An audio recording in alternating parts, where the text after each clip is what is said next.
Bàsquet Blaugrana Debat, cada setmana al teu canal de YouTube.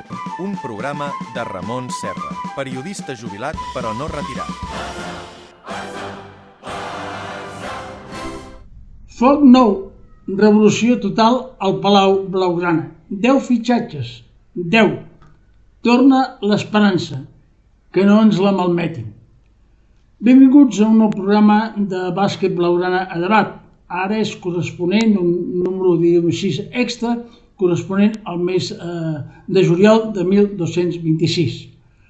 Bé, avui no començaré amb el salt, encara que tinc la pilota aquí, Mireu-la, Però està quieta, perquè, clar, no ha començat el campionat, per tant, aquí avui no farem el salt, tot esperant que la directiva no ens foti el salt, que això és una altra qüestió. Com deia, doncs, aquest programa extraordinari jo havia esperat uns dies, volia fer a mig juliol, però tot eren notícies negatives i em fa l'efecte que això no és el que ens convenia, encara que tot anava mal borràs. Sortosament la situació s'ha adreçat moltíssim, el Barça ja té nou entrenador, té 9 fitxatges, més un que vindrà, uns 5 ben aviat, i per tant ha tornat l'esperança al Palau Blaugrana.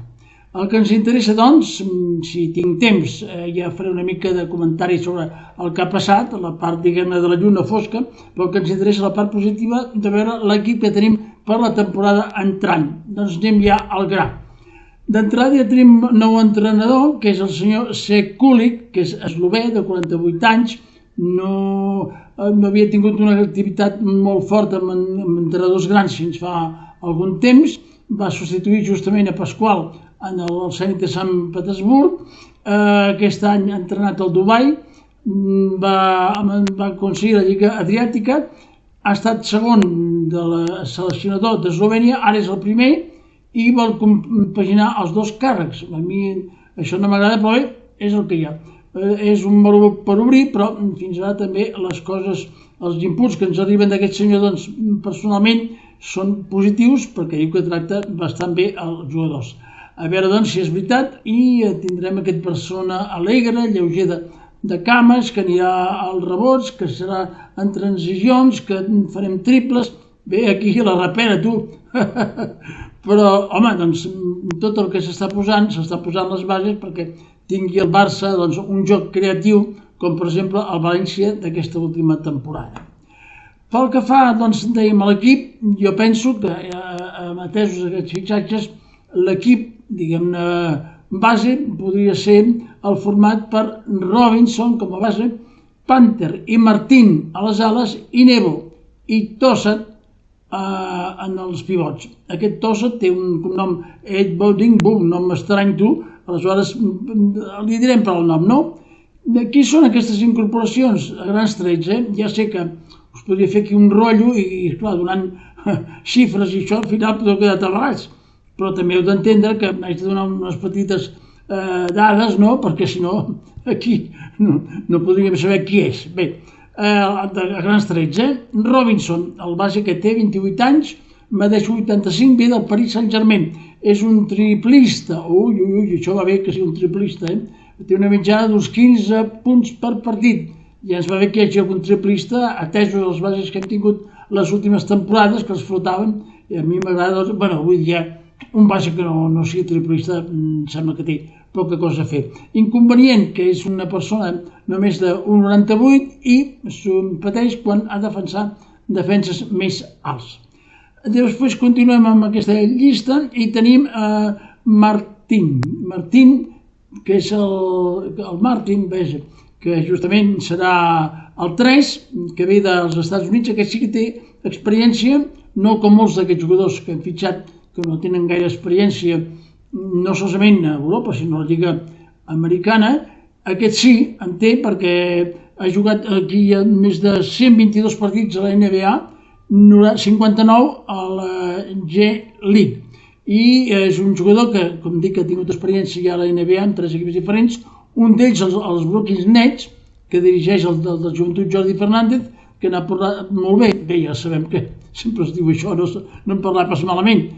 Inconvenient, que també té més 1,98 d'alçada, però es veu, segons amb el cos i el salt, substitueix aquesta alçada que és inferior a 2 metres.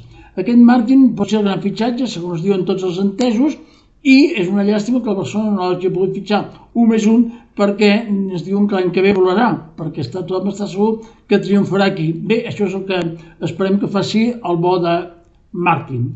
Pel que fa a Tosan, té 25 anys, és britànic, és campió de League dels Estats Units, 2,3 metres. És britànic i aleshores, segons la gent diuen, és un toro. Aquest senyor no ocupa plaça d'extracomunitari. Per què? Doncs perquè Gran Bretanya políticament sí, no és d'Europa, per dir-ho després del Brexit, però Gran Bretanya continua la Federació Internacional de Bàsquetbol Europea, com pot ser Israel, com pot ser Dubai. Ens enteneu? No té res a veure la cosa política, amb la cosa esportiva, almenys pel que fa al poder de les federacions. A veure, doncs, també, si aquest jugador, que no ocupa plaça d'extracomunitari, doncs ajuda al bon desenvolupament de l'equip. I finalment tenim d'aquest equip titular Nebo, del Milà, 29 anys, que també és un defensa molt fort, és un americà també, però que té passaport eslovè. O sigui, aquí hi ha molta gent que és d'origen americà, però tenen passaports europeus. Aquest jugador jugava amb el Milan, és un bon defensor i també atacant, sobretot en els rebots, però un inconvenient. Aquest inconvenient és que es lesiona amb molta freqüència, i això és un punt negatiu que jo sempre tinc en consideració. Ja sé que nosaltres som d'assistència sanitària, tenim l'Hospital de Barcelona i bé, potser hem de quedar bé amb els nostres patrocinadors, però mentre duri la corda, doncs és un bon jugador. Per tant, l'equip titular, en principi, hauria de ser a 4 nouvinguts: Robinson, de base, Panther, que sense Clyburn ara pot demostrar que ell és el qui mana, Martin, Nemo i Tosan. Aquest és l'equip titular. Hi ha hagut altres incorporacions, com sabem, el base Gibson, que té passaport búlgar, té 28 anys, jugava a l'Eurocup amb la Olímpia de Ljubljana. Aquest Gibson té un rècord, que va tirar 35 tirs lliures seguits sense fallar, i això amb el Barça sense fallar, 35 tirs lliures, Déu meu, és tot una epopeia. També ve Oval, que té 23 anys, que havia estat ja amb nosaltres, era amb el Manresa, pot jugar 2 o 3 i no ocupa plaça d'estranger. Un altre alè, Umude, americà, però amb passaport nigerià, 1,98, 27 anys, i que va ser també participant del G-League i un anotador compulsiu, 15 punts. I finalment es queda, pel que fa als pivots, Oliver Micambur, o sigui, Oliver, diguem-ho així, que coi. Aquest jugava amb el Varese, és un jugador que jugava en Finlàndia, si no tinc mal entès, i en l'últim campionat va ser força bé, és un jugador d'equip, un pencaire. I finalment tenim Valsenonski, de 25 anys, 2,16, que ve del Màlaga, diuen que no ha costat un dur de traspàs. Bé, hem de fer un acte de fe. Aleshores, aquest té 2,16 d'alçada, home, és millor que en Fol, no? És una mica irregular, però fins i tot ha estat capaç de plantar cara a Tavares. Aquesta és la situació del Barça, tot esperant un 5 de qualitat que pugui substituir Moises Urray, que, com sabem, va pagar la clàusula per poder-se escapar d'1 milió i se n'ha anat al Milà. Aquesta és la situació d'aquest Barcelona. Pel que fa als jugadors que estaven fins ara amb nosaltres, tenim que Sato se n'ha anat al Hapoel, Clyburn al Fenerbahçe, Lapro al Joventut, Marcos al Murcia i Sangheli, com dic, últimament ha pagat també la clàusula i se n'ha anat al Dubai. Dels altres no en tenim cap referència i Billy Hernán Gómez diuen que té tractes amb el Màlaga, però cobraria tot estirar 400.000 euros a l'any. Pot estar ben content, pel treball que fa a la pista. Aquí amb el Barça havia cobrat més de 2 milions a l'any. Per tant, veurem què és el que passa, però fins ara ningú no li havia fet una oferta, i qualsevol oferta és a la baixa. El Barça, que aquest any amb salaris tindrà 36 milions, i el total de la secció costarà entre 42 i 43. L'equip farà una estada a l'Encamp, a Andorra, jugarà la Lliga Catalana a partir del dia 9 a Tarragona, en el grup, juntament amb el Manresa i l'Andorra. L'altre hi ha el Joventut, el Girona i el Lleida. I a finals de setembre tenim la Supercopa a Badalona, jugarem contra el València i l'altre partit és Joventut Baskonia. Com dèiem, aquest estiu ha estat molt agitat, hem estat a punt de fitxar grans jugadors, jo que sé, com Francisco, com Marc James, com Cabarrot, com Diallo, com Ifi, però una cosa per l'altra se'ns ha escapat i en definitiva perquè altres equips han pagat més i perquè doncs, també hi ha hagut a vegades falta d'estructuració tècnica amb el Barça. Esperem que això ara es pugui arreglar. El nou director tècnic esperem que és Xavi Pujol, que vindrà a partir de l'agost. De moment té contracte amb el Baskonia i no vull remoure les aigües aquí perquè segur que seria molt dolent per nosaltres i pel Barça, no?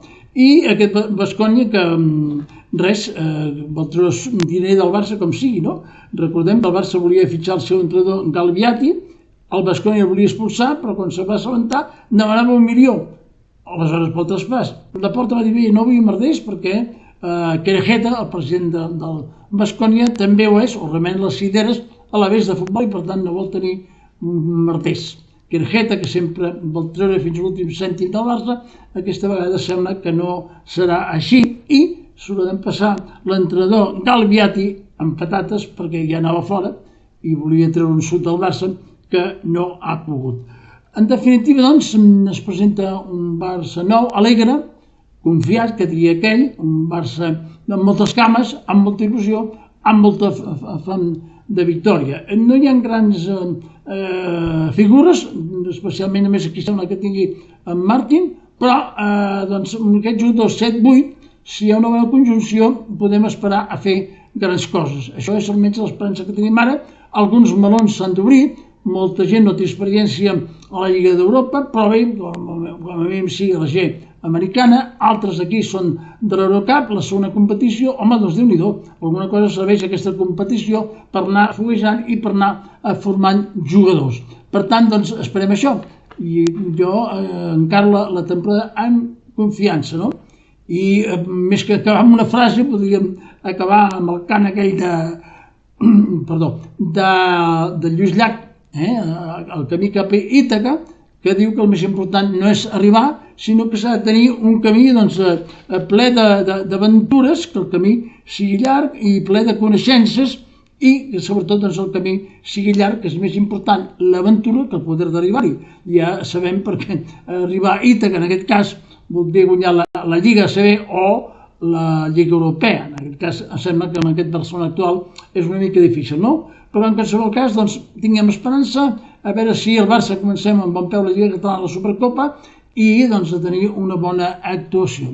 Ara estem ficats aquí, es poden fer moltes crítiques, evidentment no tot sortirà bé, això és evident, però el Barça ara s'ha arriscat, tenim aquí el nou entrenador, tenim Xavi Pujol, segurament el directiu serà el senyor Xisco Pujol i doncs foc nou, com dic, el Blaugrana en tots els sentits s'ha fet i quan un fa les coses el que fa el que pot no està demanat a més.